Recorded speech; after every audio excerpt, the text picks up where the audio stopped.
Dengan hidayah, karunia, dan berkahnya pada hari yang berbahagia ini, walaupun di suasana libur, tepatnya hari Selasa, libur kedua, kita semua dapat berkumpul di sebuah ruangan di SDIT Lukmanul Hakim Kota Langsa dalam rangka yaitu melaksanakan tugas dan tanggung jawab kita selaku pendidik, selaku guru, yang mana tujuannya adalah meningkatkan kompetensi dan kemampuan kita selaku pendidik di sekolah ini. Kemudian salawat dan salam kita sajikan kemampuan Nabi kita, Nabi besar Muhammad Sallallahu Alaihi Wasallam, yang membawa manusia dari alam jahiliyah ke alam Islamiyah. Yang terpenting adalah membawa manusia dari alam kebodohan ke dalam atau berubah kepada alam yang berilmu pengetahuan di dalam tuntunan dinul Islam. Yang saya hormati pimpinan SDIT Lukmanul Hakim atau kepala sekolah Ustadz Alhamdi yang sudah menghubungi saya kemarin untuk bertemu hari ini dalam rangka yaitu implementasi kurikulum merdeka. Kemudian Ustadz dan Ustazah, para guru SDIT Lukmanul Hakim yang berhadir. Sebelumnya saya mohon maaf, ini karena Ustadz dan Ustazah pada duduk, saya berdiri atau duduk di kursi. Jadi mohon izin, nggak apa-apa ya. Yang mohon izin, saya duduk di kursi, sementara Ustadz Ustazah semuanya di bawah di lantai, nggak apa-apa ya. Ya, ini hujan mudah-mudahan menambah berkah untuk pertemuan hari ini. Amin ya rabbal alamin. Baiklah, sebelum kita mulai, ada baiknya saya untuk melakukan refleksi dulu. Kita teringat ya, udah beberapa kali perubahan kurikulum. Yang terakhir kurikulum 2013. Sejak diluncurkan kurikulum 2013 kan tidak ada perubahan lagi. Yang ada hanya revisi tahun 2013, sekarang tahun 2022. Nah, 2021 atau 2020 kita bilang. Berarti kan sudah lama. Sudah lama kita tidak ada terjadi perubahan kurikulum. Nah, memang beberapa kalangan menyatakan selalu ganti kurikulum, gitu ya, ya. Selalu ganti kurikulum, padahal kurikulum itu saja. Ibaratnya apa? Ganti baju gitu. Baju yang lama kurikulum 2013, baju baru kurikulum merdeka, kan begitu ya. Nah, tapi itu terlepas dari itu semua, terlepas dari beberapa yang mengatakan kalau ganti menteri, gantilah kurikulum. Ganti pimpinan, ganti kurikulum. Nah, yang jelas ini kurikulum merdeka sudah diramu sedemikian rupa, dan kita di sekolah ini harus melakukannya atau melaksanakannya, harus mengimplementasikannya begitu. Nah, dasarnya adalah ini saya buat surat dulu ya, saya surat dulu. Saya ambil sebuah surat dari kementerian, mana dia? Ini surat edaran dari GTK, dari Kementerian Pendidikan, Kebudayaan, Riset dan Teknologi. Nah, di sini disampaikan kepada seluruh kepala dinas provinsi, kepala dinas kabupaten kota pendidikan ya, kepala dinas pendidikan kabupaten kota, kepala dinas pendidikan provinsi, kepala sekolah, guru di seluruh Indonesia. Jadi di sini Ustadz dan Ustazah sekalian yang saya hormati, di sini dinyatakan bahwa yang intinya dari isi ini adalah sekolah atau satuan pendidikan melaksanakan kurikulum itu ada 3.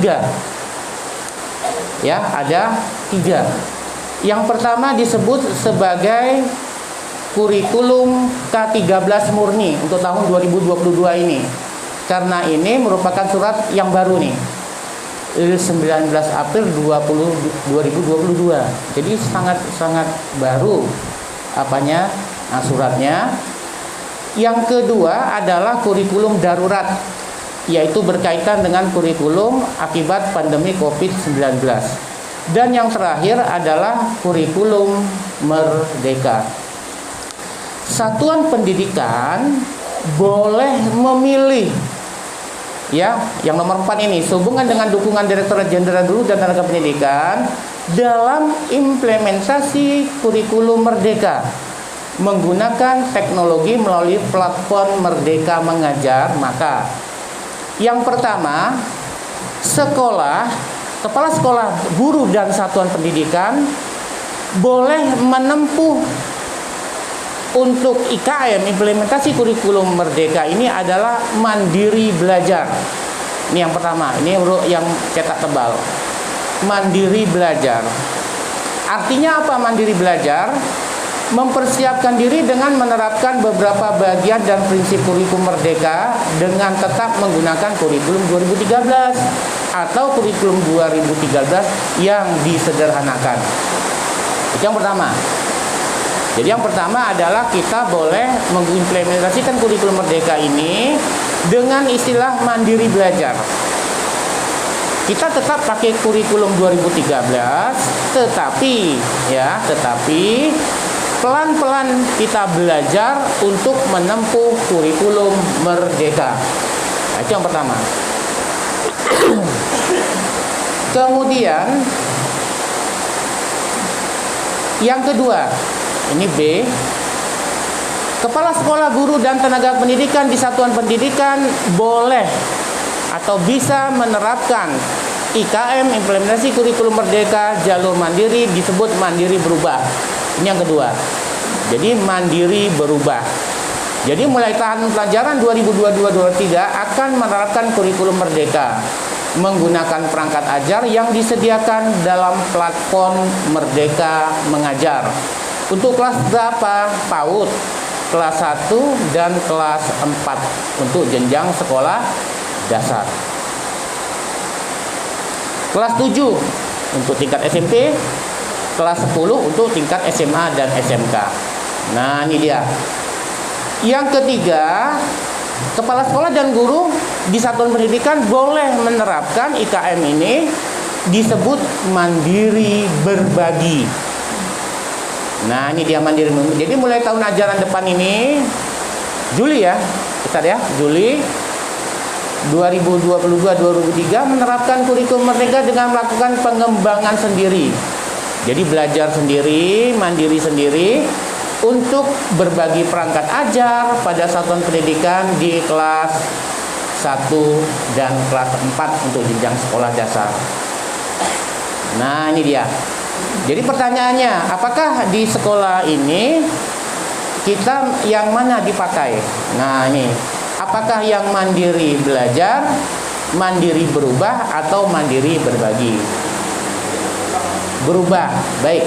Mandiri berubah berarti yang nomor 2. Oke. Mandiri berdua berarti mandiri berubah yang ini. Ya, saya blok.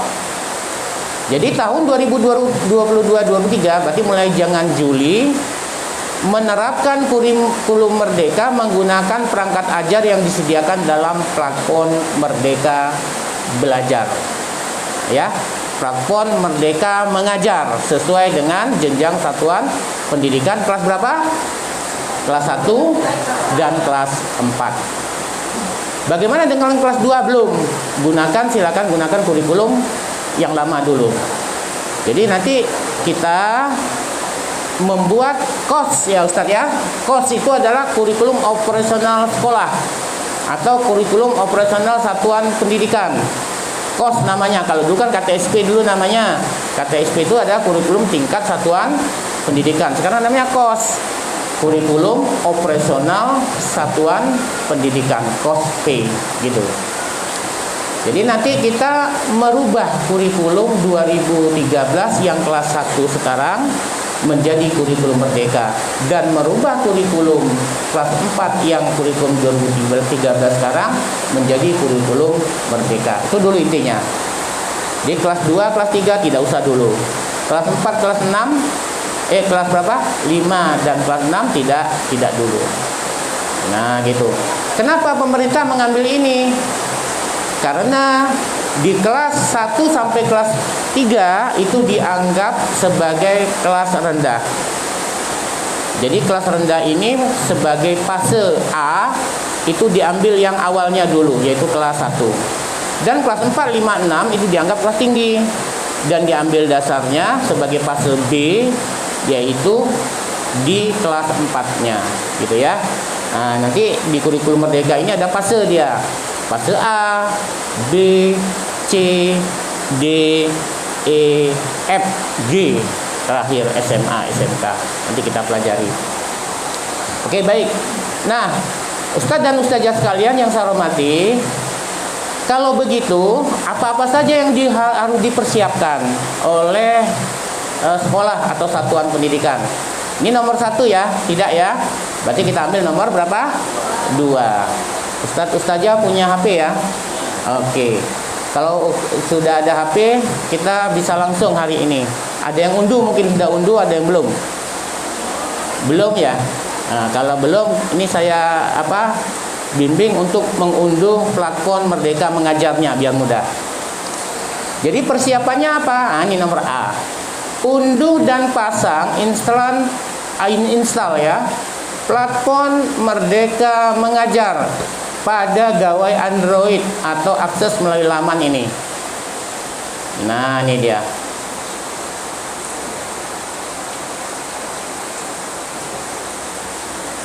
Ya. Oke. Atau ambil di Play Store. Di Play Store Merdeka Mengajar. Silakan di-download dulu. Jadi bentuknya, ini kita ada internet di sini. Saya pakai internet ini aja ya, Mama.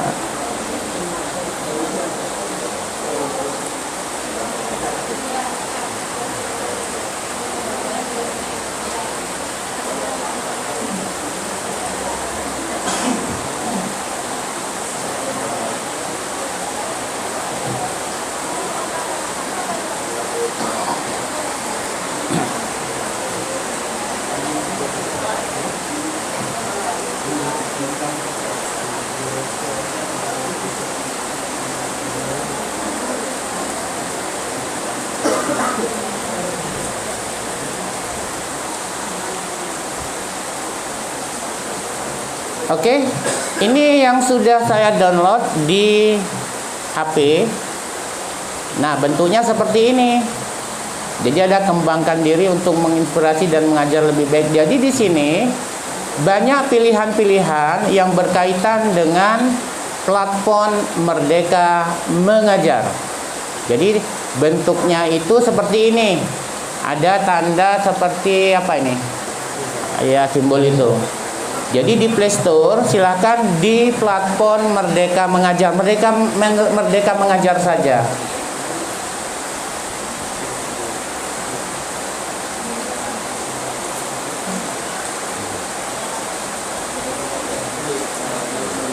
Ada ya? Nah, bentuknya seperti ini. Ada ya? Ada. Nah, itu ada Merdeka Mengajar seperti ada kepala warna kuning sama orangnya seperti gitulah, bentuknya seperti di atas itu. Nah, jadi ini di-download dulu. Kalau sudah, saya lanjutkan lagi. Kemudian login dengan akun belajar.id. Kita udah daftar kemarin, ada instruksi untuk membuka akun atau membuat akun .belajar.id. Ada? Belum ya? Contohnya begini. Ini kan saya ada, nah ini dia. Jadi kalau saya buat di sini, misalnya ini ada saya buat, mana dia? Ini ada beberapa akun saya. Ini ada misalnya ini Erliadi 17@dinas.belajar.id. Nah, seperti ini dia nanti bentuknya. Ya. Di melalui operator sekolah biasanya. Operator sekolah melalui Dapodik untuk mendaftar di .belajar.id gitu. Sekolah per guru. Jadi guru nanti akan ada akun satu-satu begitu. Belum ya? Oh, belum. Kalau belum, gini aja. Saya kasih link yang lain. Nah, bentar ya. Tanda seperti ini, kurikulum merdeka. Ini tapi di laptop. Ya, ini tapi di laptop. Ya, ini di laptop. Nah, seperti ini nanti bentuknya kurikulum merdeka belajar. Di sini lengkap semua materi yang ada. Contohnya, kita mau ngambil tentang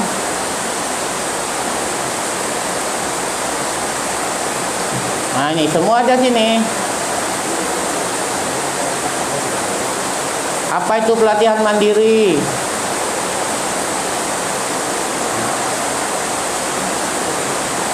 Nah, ini semua berkaitan dengan aktivitas di dalam kurikulum merdeka. Tapi nggak apa-apa, nanti saya kasih aja ya, saya kirim linknya.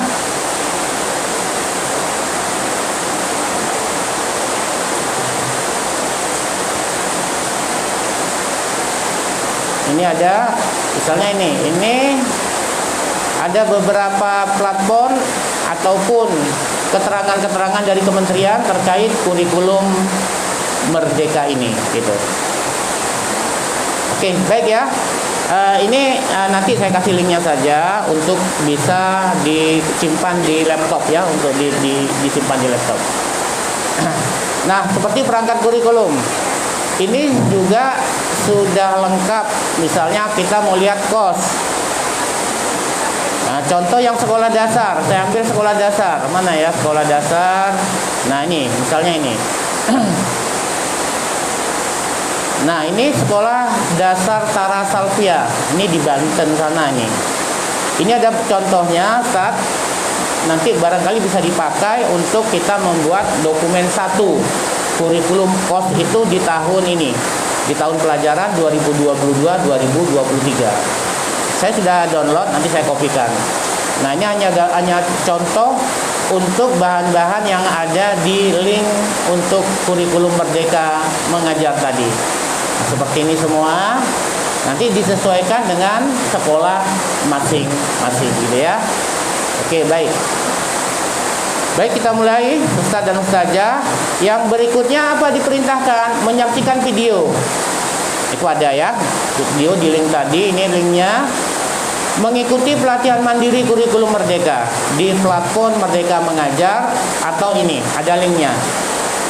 Mempelajari asesmen dan perangkat ajar kurikulum merdeka di platform Merdeka. Ini ada, nanti kita buka.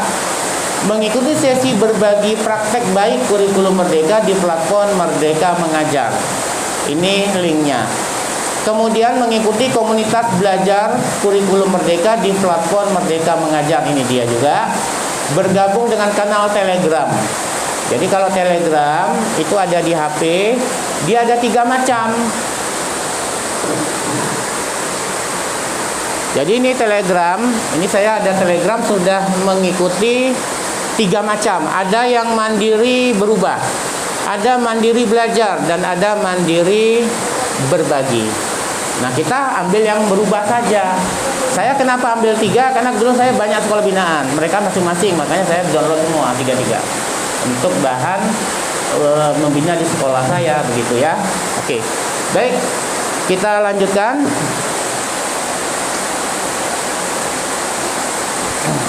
Ini yang mandiri berbagi, tidak usah kita baca, hanya yang mandiri berubah, karena ini sekolah menerapkan kurikulum merdeka belajar dengan jalur mandiri berubah.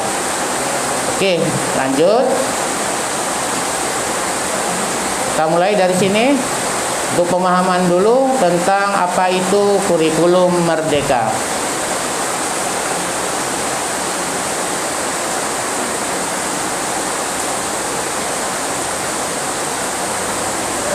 Oke, baik Ustadz dan Ustazah sekalian yang saya hormati.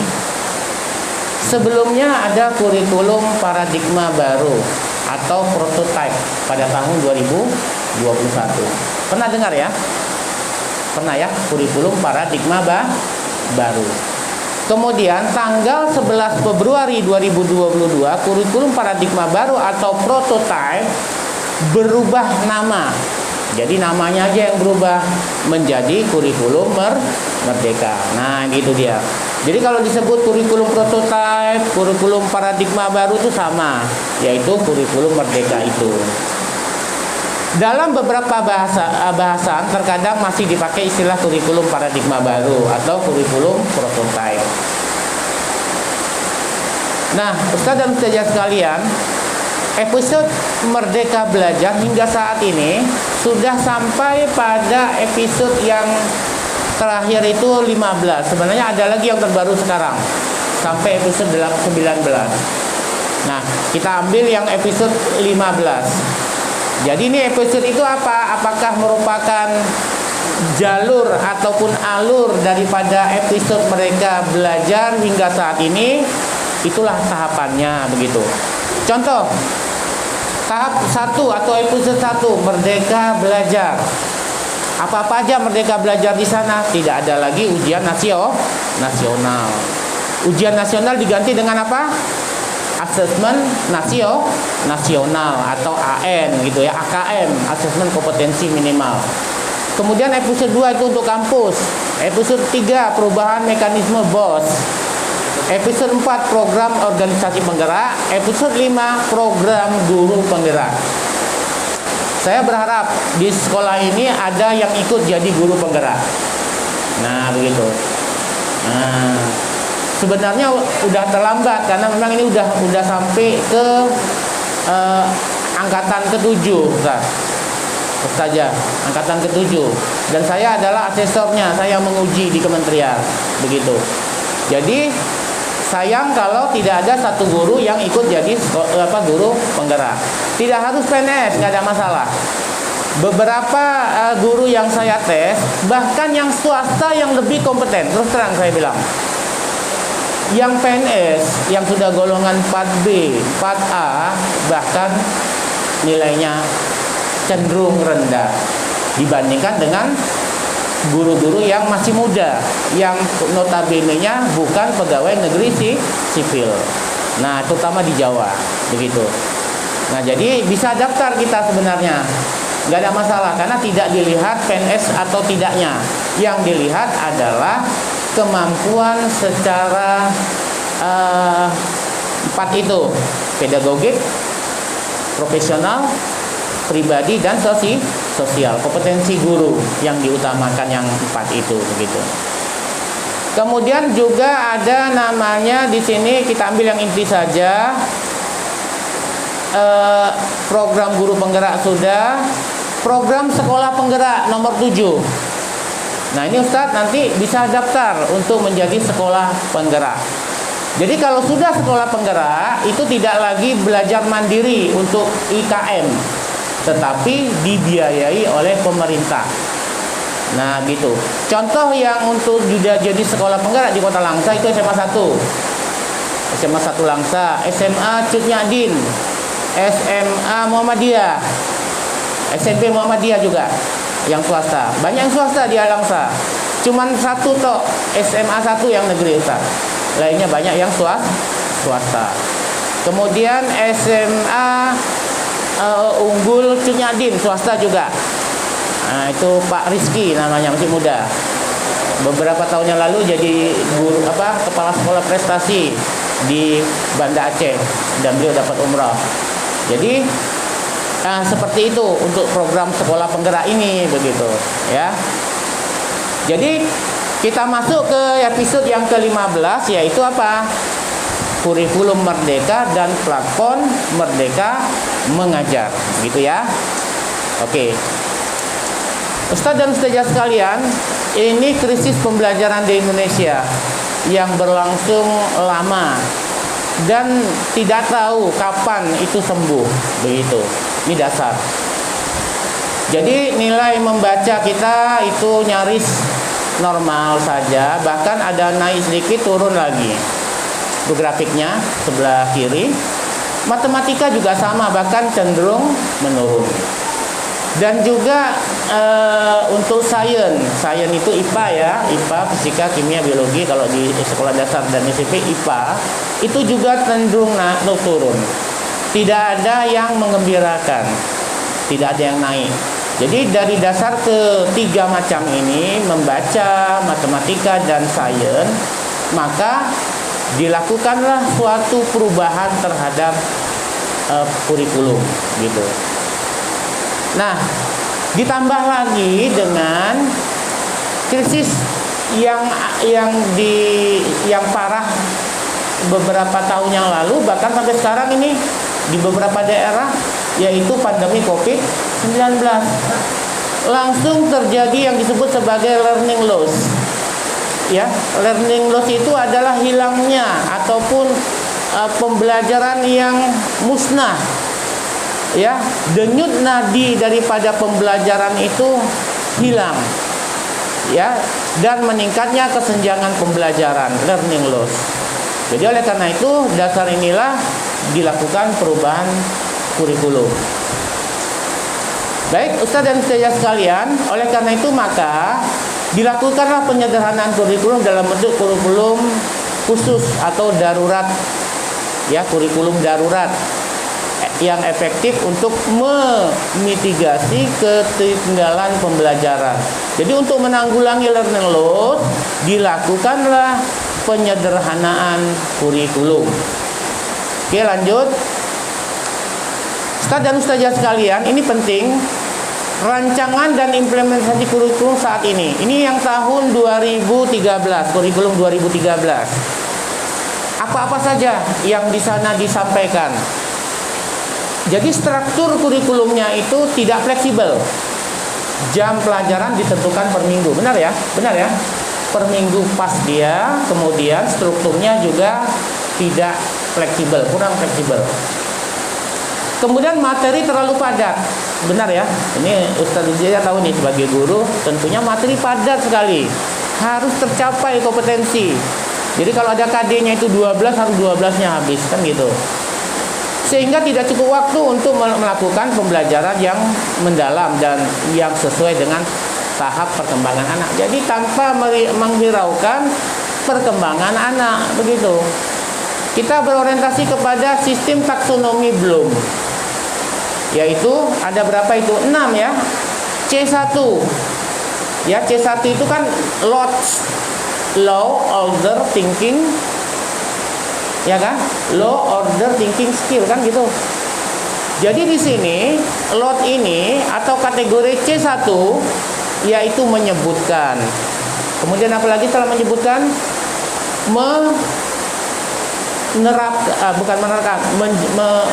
menyebutkan, mengetahui gitu ya. Itu semua adalah C1. C2, C3.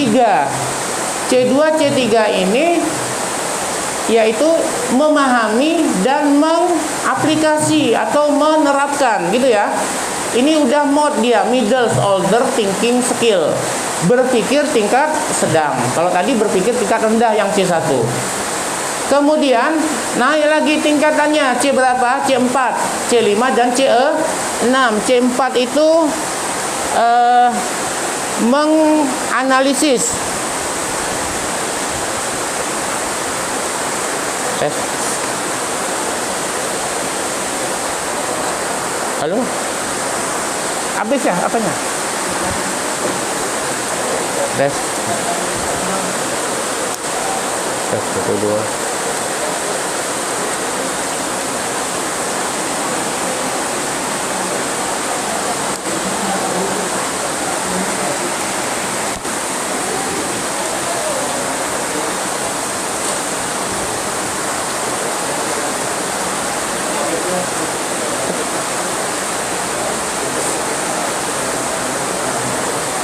Tes.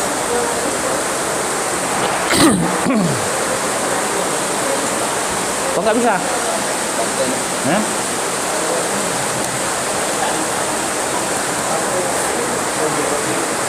Baterai ya?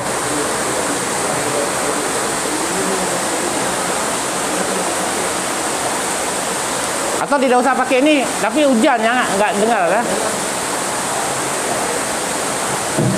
Oh, nah. Oke. Jadi saya ulangi, C1 tadi adalah mengetahui, menyebutkan ya. C2 memahami, C3 mengidentifikasi, menerapkan. C2 dan C3 sudah mode middle order thinking skill. C4, C5, C6, C4 menganalisis, C5 mengevaluasi, dan C6 mengkreasi atau mencipta. Disarankan kita yang pakai LOT gitu ya, yaitu berpikir tingkat tinggi, low order thinking skill. LOT apa? HOT ya, bukan low, HOT, high order thinking skill, HOT, yaitu berpikir tingkat tinggi. Jadi oleh karena itu maka di sini ada masalah dengan perkembangan peserta didik. Bila ini diterapkan 1 minggu, memang ada benarnya, tetapi tidak sesuai dengan perkembangan peserta didik itu gitu. Nanti di asesmen kita jelas kenapa tidak sama dengan kurikulum 2013 untuk asesmennya, penilaian dengan sistem taksonomi Bloom begitu. Kemudian materi pembelajaran yang tersedia kurang beragam sehingga guru tidak leluasa dalam mengembangkan pembelajaran secara kontekstual. Apa itu kontekstual? Pembelajaran secara nyata. Artinya guru hanya bersifat tekstual. Misalnya matematik. Matematik kan berupa angka-angka begitu ya. Belum bisa diterapkan secara kontekstual karena dia bersifat abstrak begitu. Nah, kemudian yang terakhir, teknologi digital belum digunakan secara sistematis ya untuk mendukung proses belajar guru melalui berbagai praktek baik. Artinya guru kalaupun tidak menggunakan teknologi tidak ada masalah pada kurikulum 2013 yang lalu. Nah, bagaimana dengan arah perubahan kurikulum yang sekarang, yang sebelah kanan? Struktur kurikulum yang lebih fleksibel. Ya, nanti kita lihat di strukturnya, ada struktur kurikulum. Jam pelajaran ditargetkan untuk memenuhi dalam 1 tahun. Jadi 1 tahun selesai habis begitu. Fokus pada materi yang esensial. Capaian pembelajaran diatur per fase bukan per tahun. Saya ulangi, capaian pembelajaran atau CP diatur per fase bukan per tahun. Jadi CP itu sudah ada dari pemerintah, Ustaz dan Ustazah sekalian.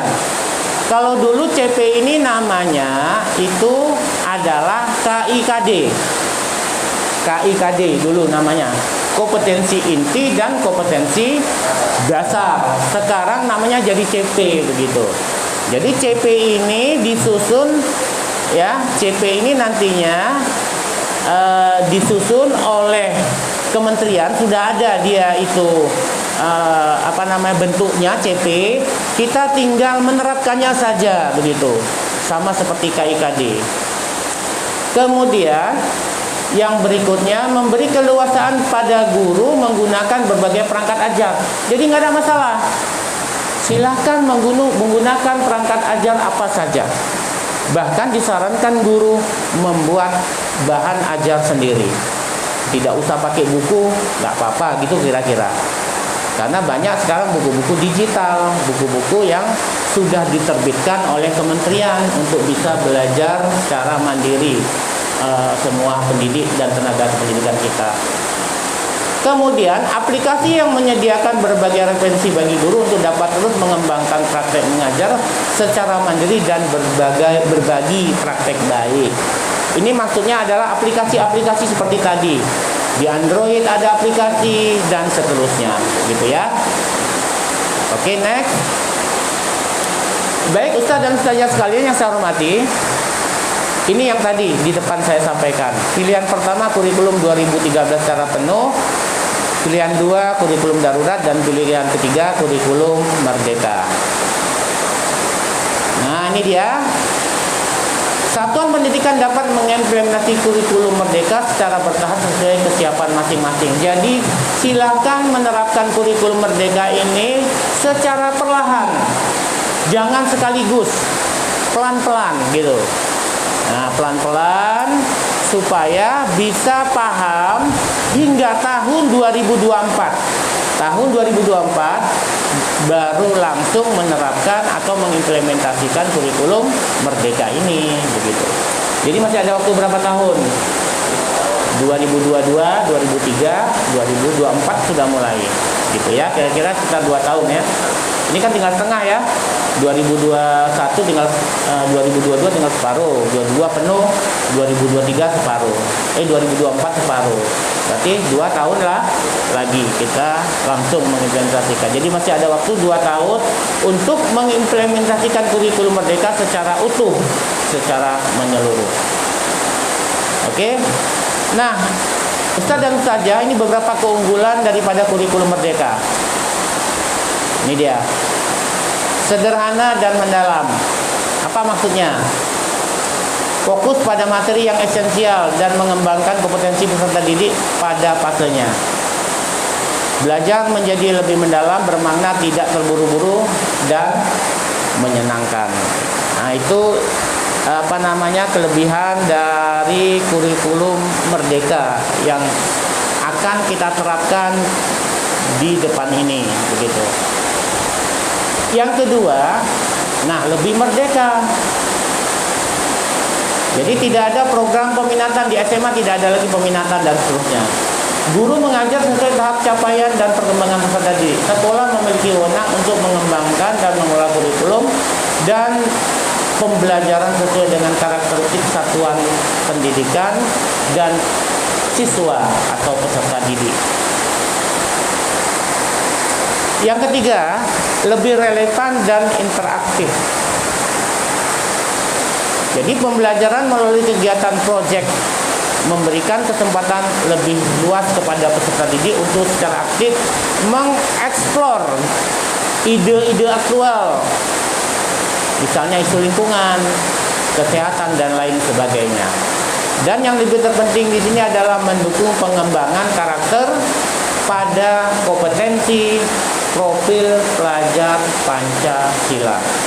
Pembelajaran yang diharapkan adalah berbasis project atau PJBL, Project Based Learning, dan juga boleh PBL, Problem Based Learning. Ya kan gitu ya. Apa problem based learning itu? Pembelajaran berbasis pada masalah gitu. Nah, sesuai dengan pembelajaran abad 21 yang 4C itu kan. C1 apa? Critical thinking and problem solving. Berpikir kritis dan pemecahan masalah. Nah, gitu. Jadi intinya kita memberikan berpikir kritis kepada anak dari masalah yang kita bahas dalam proses pembelajaran. Critical thinking and problem solving, yaitu berpikir kritis dan berbasis kepada apa? Pemecahan masalah. Yang kedua, creativity and inovasi. Kreativitas dan inovasi. Adanya inovasi baru. Makanya ada proyek, ada produk yang dihasilkan dari pembelajaran itu. Begitu. Nah, kreativitas dan inovasi. Kolaborasi. Komunikasi 4C dalam sistem pembelajaran abad 21. Oke, baik. Saya lanjutkan. Ustaz dan Ustazah sekalian, penerapan kurikulum Merdeka ini melalui penyediaan beragam perangkat ajar serta pelatihan yang menyediakan sumber belajar guru. Jadi kalau kita tidak didukung oleh fasilitas, minimal ada Android, maka pelaksanaan ini terhambat. Ya, jadi minimal kalau kita sudah ada Android, kita bisa mengambil ataupun mengambil aplikasi atau menginstal aplikasi pada berbagai sumber untuk kurikulum Merdeka ini. Oke, lanjut. Nah, ini platform Mereka Mengajar membantu guru dalam mendapatkan referensi, inspirasi, dan memahami untuk menerapkan kurikulum Merdeka. Ini platform Mereka Mengajar. Ini yang tadi ya, ada di Android yang tadi Ustaz ya. Kalau mau download bisa, ini caranya ada di sini semua.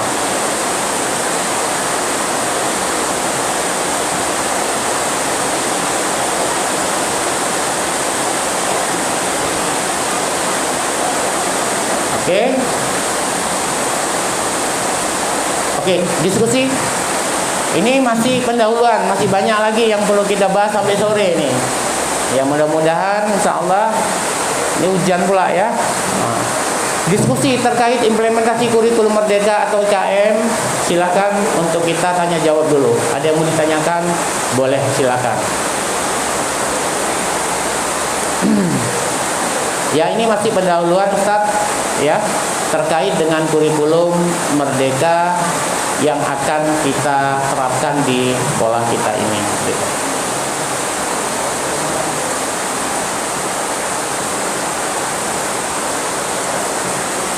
Oke, ada yang tanya? Mungkin satu orang silakan. Ya, silakan Ustazah. Ini kasih sana, Ustaz, tolong.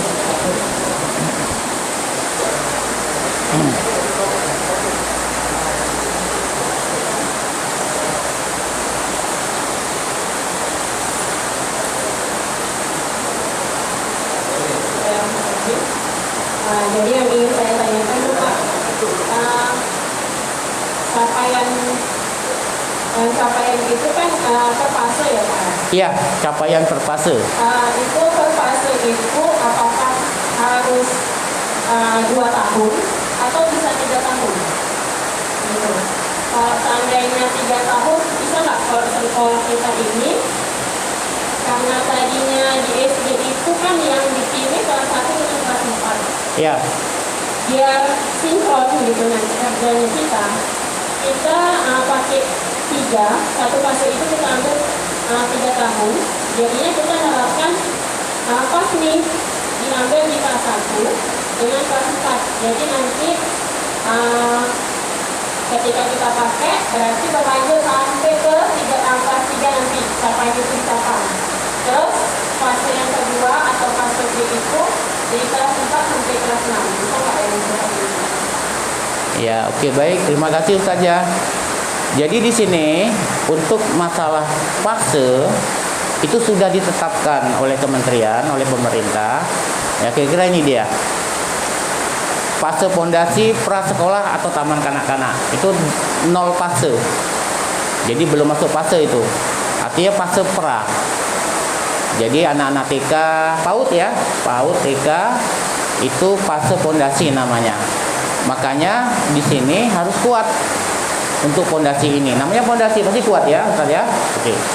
Nah, fase A itu memang harus diterapkan pada kelas 1 dan kelas 2 pada tingkat sekolah dasar atau MI. Jadi untuk fase A memang 2 tahun. Kelas 1 dan kelas 2. Fase B itu kelas 3 dan kelas 4. Dan seterusnya. Fase C kelas 5 dan kelas 6. Oke, itu yang sekolah dasar yang di sekolah kita. Jadi kalau kita mau lewati fase itu misalnya tadi melangkah gitu ya, 3 tahun nggak bisa. Pada capaian pembelajaran itu sudah diterapkan per fasenya 2 tahun Ustaz saja. Ya, per 2 tahun. Nanti kita ada CP bahasan khusus untuk kurikulum merdeka ini gitu ya. Nah, yang beda itu di fase E. Fase D itu kelas 7 dan kelas 9. Fase E di SMP itu maaf.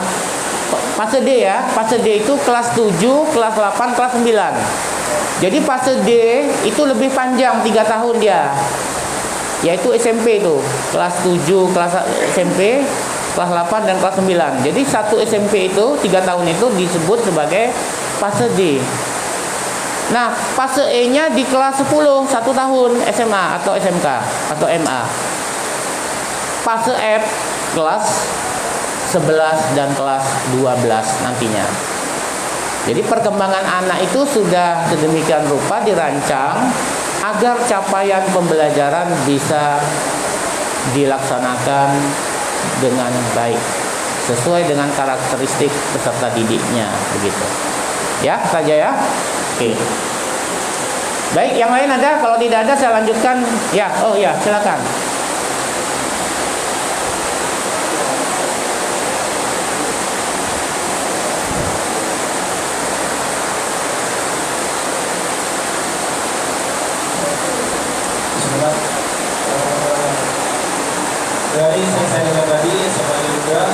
kelebihannya dari kurikulum mandiri salah satunya sederhana, dalam fokus pada materi.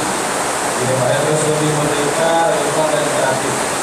Yang saya tanyakan adalah apakah administrasi yang itu sama atau berubah dari kurikulum yang lama Ya. sampai sekarang. Yang dua materinya, buku guru, buku siswa, atau buku apa itu apakah sama atau ada perubahan yang disediakan atau bagaimana?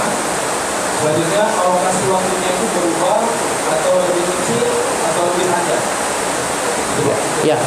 Oke, baik, terima kasih Ustaz. Tidak saya jawab langsung masuk materi kalau begitu. Nah, karena ini masih pendahuluan tadi ya. Yang saya jawab cuman yang kelebihan tadi aja. Memang kelebihan di kurikulum Merdeka Ustaz ya. Materi itu lebih kepada peserta didik. Dan penilaian itu juga berkaitan dengan prosesnya. Jadi yang dilihat proses bukan hasil. Kalau dulu itu hanya hasil saja. Bahkan kalau di sekolah di Aceh Timur misalnya saya sampaikan, itu ada anak-anak yang memang nggak lulus KKM. KKM-nya nggak lewat-lewat, terpaksa harus diluluskan Ustaz. Saja sekalian. Jadi kenapa? Kalau tidak dinaikkan sayang, padahal dia tidak bisa naik kelas gitu. Akhirnya diluluskan saja, dinaikkan saja gitu. Nah, pada kurikulum Merdeka tidak. Kita tidak ada lagi KKM nantinya. Itu yang lebih spesifik lah. Rapot lebih sederhana nanti di bagian akhir tuh sebenarnya. Jadi KKM tidak ada, rapotnya itu lebih sederhana, begitu ya. Kemudian lagi yang penting di sini adalah guru boleh menggunakan bahan apa saja terkait materi sesuai CP, capaian pembelajaran. Jadi tidak harus ganti buku. Nah, buku boleh di-download dari aplikasi yang sudah disediakan oleh pemerintah. Gitu. Boleh di-download, boleh dicetak sendiri, nggak ada masalah. Gitu ya. Oke, baik, saya lanjutkan untuk yang pertanyaan selanjutnya. Nah, inilah dia struktur kurikulum. Nah, ini baru hitung-hitungan kita, Ustaz. Ya, hitung-hitungan. Oke, struktur kurikulum untuk SDMI ya. Dasarnya itu adalah keputusan Menteri Pendidikan dan Kebudayaan, Riset dan Teknologi, pedoman penerapan kurikulum dan rangka pemulihan pembelajaran. Jadi di sini ada dua kegiatan utama, yaitu pembelajaran intrakurikuler dan proyek penguatan profil pelajar Pancasila. Intrakurikuler adalah pembelajaran di kelas, jam pelajaran. Nah, dan yang kedua proyek penguatan profil pelajar Pancasila atau P5. Nah, P5 itulah dia gitu. Jadi kegiatan pembelajaran intra untuk setiap mata pelajaran mengacu pada apa? Capaian pembelajaran. Kegiatan proyek penguatan profil pelajar Pancasila ditujukan untuk memperkuat upaya pencapaian profil pelajar Pancasila yang mengacu pada standar kompetensi lulusan atau SKL. Pemerintah mengatur beban belajar untuk setiap muatan atau mata pelajaran atau JP per tahun. Nah, kita muat di sini. Jadi Ustadz dan Ustazah sekalian, satuan pendidikan menambahkan muatan lokal boleh. Muatan lokal yang ditetapkan oleh pemerintah daerah sesuai dengan karakteristik daerah. Jadi boleh apa saja sesuai dengan karakteristik daerah. Satuan pendidikan dapat menambah muatan tambahan sesuai karakter satuan pendidikan secara fleksibel. Misalnya melalui 3, mengintegrasikan ke dalam mata pelajaran lain. Jadi mulok itu boleh diintegrasikan ke mata lain. Tidak harus berdiri sendiri mulok. Yang kedua, mengintegrasikan ke dalam tema proyek penguatan profil pelajar Pancasila. Jadi di dalam laporan P5 proyek penguatan profil pelajar Pancasila dimasukkan muatan lokal. Gitu, mulok. Yang ketiga, mulok berdiri sendiri. Nah, ini tergantung sekolah bagaimana nanti. Oke. Ustaz dan ustazah sekalian, kembali saya sampaikan, ini fase yang tadi ustazah tanyakan. Tetap fase A itu kelas 1 dan kelas 2, fase B kelas 3, kelas 4, dan fase C kelas 5 dan kelas 6. SD dapat mengorganisasikan muatan pembelajaran menggunakan pendekatan mata pelajaran atau tematik. Atau boleh bukan tematik, dengan cara mengintegrasikan dari mapel-mapel yang ada. Nah, begitu. Atau tematik saja yang sudah baku, boleh. Jadi, proporsi beban belajar di sekolah dasar terbagi menjadi 2. Intra dan tadi ya, project P5. Oke. Bisa nggak baca lagi? Langsung saja. Ini dia, Ustaz, strukturnya. Jadi nanti ini Kepala Sekolah Ustadz Alhamdi sudah bisa merancang ini. Untuk kelas berapa tadi? Kelas 1 dan kelas 4. Nah, itu dia. Pendidikan agama Islam dan budi pekerti. Itu jamnya adalah 108 per tahun. Berarti 1 minggu atau 1 pekan berapa? 3 jam. Ya, 3 jam di dalam kurung 3 itu. Kemudian alokasi proyek penguatan profil pelajar Pancasila per tahun 36 sebelah kanannya. Kalau 36 berapa jam? 1. Kita kan dalam 1 tahun ada 36 pekan, gitu ya, benar ya? Untuk tahun 2022-2023 semester ganjil itu 19 pekan. Semester genap 17 pekan. Total semua berapa? 36 pekan. Tahu pekan ya, minggu maksudnya. Saya nggak sebut minggu, pekan saja. Nah gitu. Jadi dalam 1 tahun kita ada 36 pekan efektif.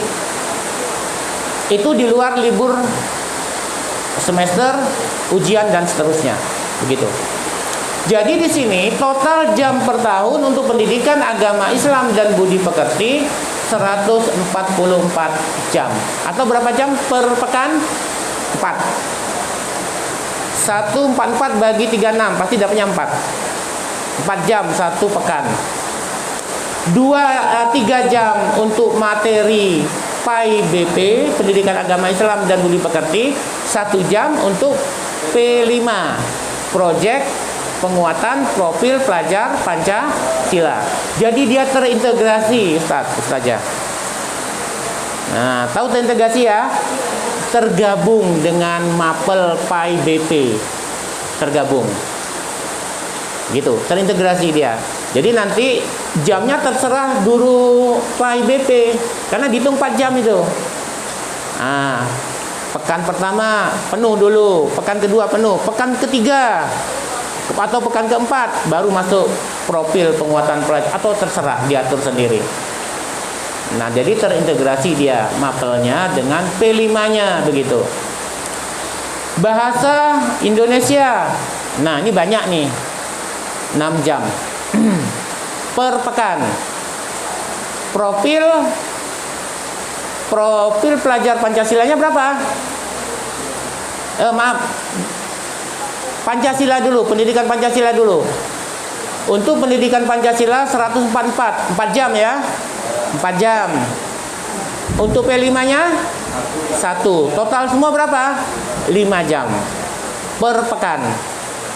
Terintegrasi 1 jam di pendidikan Pancasila, bukan PPKN lagi namanya ya, pendidikan Pancasila saja. Kalau kurikulum 13 kan PPKN ya, pendidikan Pancasila dan kewarganegaraan. Ini enggak, pendidikan Pancasila. Bahasa Indonesia 216, 6 jam. Nanti ada strukturnya ini. Apa-apa bahasa Indonesia tuh ada. Kenapa harus 6 jam gitu ya. Kemudian P5-nya berapa? 72. 2 jam per pekan. Total semua 8 jam bahasa Indonesia.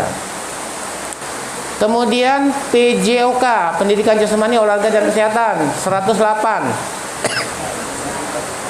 3 dan P5-nya 36 sama dengan jam agama tadi ya, PAI. Kemudian seni dan budaya 108 juga sama dengan tadi, dengan PJOK 3 jam.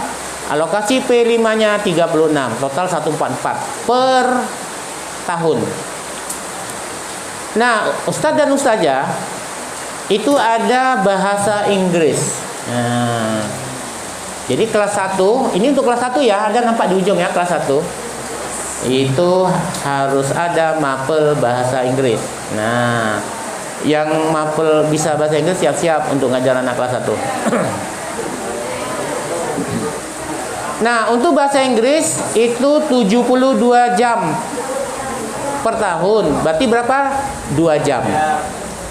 Dan tidak ada P5-nya. Nah, gitu. Materi saja bahasa Inggris. Kemudian muatan lokal sama yang tadi. Boleh berdiri sendiri, boleh pisah. 72 jam atau 2 jam per pekan.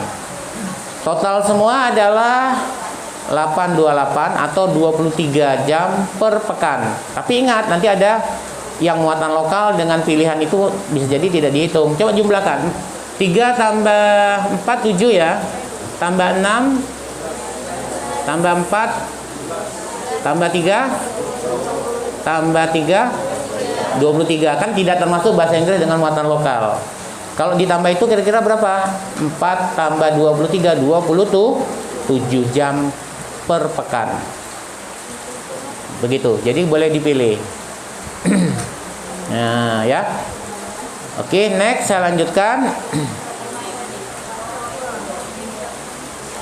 Saya langsung kemari dulu biar apa itu keterangan tadi. Nah, ini dia. Yang tanda bintang 1 diikuti oleh peserta didik sesuai dengan agama yang tadi. Saya hapus yang agama lain gitu. Ini kan screenshot saya ambil. Yang bintang 2, satuan pendidikan menyediakan minimal 1 jenis seni. Jadi minimal 1 yang paling dominan, yang paling disukai anak-anak gitu. Boleh seni musik, seni rupa, seni teater atau seni tari. Minimal 1, boleh 2, silakan. Gitu ya. Kemudian peserta didik memilih 1 jenis seni atau ya 1 jenis seni. Gitu. Jadi kalau gitu kira-kira yang mana yang paling disukai anak-anak gitu? Apakah seni musik, seni rupa, seni teater atau seni tari gitu. Tidak usah semua. Dan ini biasa langsung praktek nih saja. Yang pandai nari bisa nih untuk jadikan seni tari gitu. Atau bervariasi boleh. Kelas 1 seni tari. Nanti di kelas 4-nya seni teater kan gitu ya. Nah, boleh. Tidak harus sama semua seni tari gitu, nggak apa-apa. Atau seragam, nggak ada masalah. Gitu ya. Oke. Kemudian yang bintang 4, total JP tidak termasuk mata pelajaran bahasa Inggris muatan lokal. Ini tadi yang saya sampaikan. Oke, kita masuk kemari lagi. Ini sudah oke ya? Ada yang mau ditanya dulu nih satu-satu? Ya.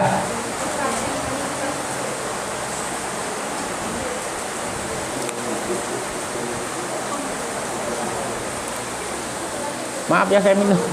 Terima kasih atas kesempatannya, mau bertanya. Ya. Mata pelajaran lokal itu Pak, Ya. pelajarannya itu Bismillahirrahmanirrahim. apakah ditentukan oleh pemerintah atau ya tadi dibilang dari diri sendiri, maksudnya itu seperti apa? Kalau zaman dulu sekolah, ingat saya itu muatan lokal kayak pelajaran bahasa Aceh, mungkin kalau kita daerah Aceh atau Arab Melayu, ya itu Pak. Ya, baik. Untuk muatan lokal itu tidak ditentukan oleh pemerintah. Silahkan sekolah menentukan sendiri sesuai dengan karakteristik daerah. Karakter daerah kita apa untuk muatan lokal itu. Semisal ya muatan lokal kan, mulok ya. Ya, itu semisal bahasa daerah boleh. Atau yang lainnya, bidang pertanian boleh. Keterampilan di bidang pertanian nggak ada masalah, boleh. Karena kondisi misalnya untuk Aceh Timur itu muatan lokalnya lari ke pertanian karena mereka sentra pertanian gitu. Jadi ada semacam keunggulan daerah yang tonjolkan begitu. Nah, gitu. Jadi muatan lokal ini tergantung pemerintah daerah setempat atau sekolah. Nah, kalau di SMA, SMK, muatan lokal itu aturan gubernur.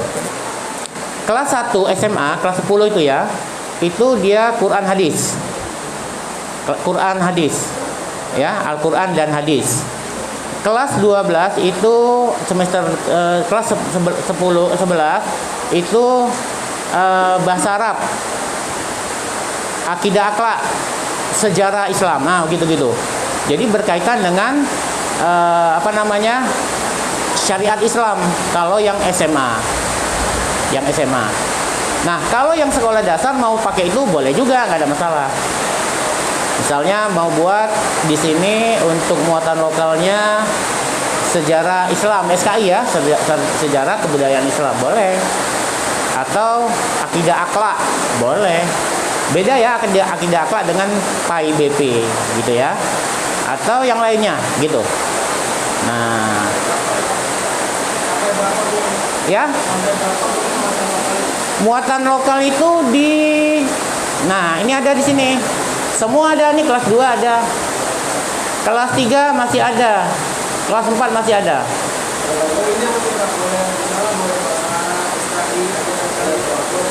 Boleh, ya? Boleh. Nggak ada batasan. Saya ambil yang punya ini aja. Mungkin nanti bisa jadi pedoman untuk kita. Yang saya ambil adalah dari pemerintah Aceh. Yang SMA ya, barangkali bisa jadi nanti? Jadi pedoman, referensi.